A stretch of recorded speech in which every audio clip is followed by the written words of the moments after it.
political community? Well, we're a spiritual community with people who are also politically active. That is the big question at the moment, because it leads to two questions. Should URCSA congregation allow party politics, political leaders to visit and speak to their congregation as part of their election rallies? That's a question now coming up.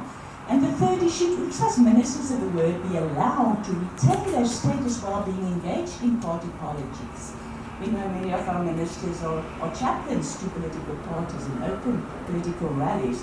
And how are we dealing with that? The stipulation says that when you have a job additional to that of being a pastor, that job should not be of such a nature that it detracts from your dignity as minister of the word.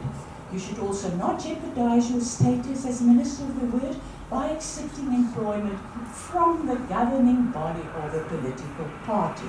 And I think we should talk today if this is still a relevant stipulation.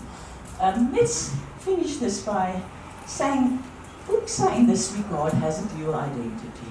When you go back to 1994, when the 30 years we are now celebrating, when at that unification synod, you see the first Moderam in there, and you see Mandela there. Now this unification of the then called coloured DRMC Church and the Black Dutch Reformed Church in Africa to form URCSA took place on 14 April 1994. We all know that. And that was 2 weeks before the first democratic elections in South Africa, on 27 and 28 April in 1994.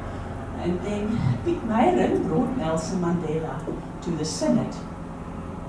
And he visited this unification Synod, but he was not allowed to speak. He was not allowed to speak because political leaders were not to speak at church meetings of any kind. So that was the first scenario. The second scenario is the URCSA honors the work of the liberation theologians, many of whom were members of this church, and who actively participated in politics to free South Africans from the apartheid state. And we wouldn't be free today if it was not for the liberation theologians.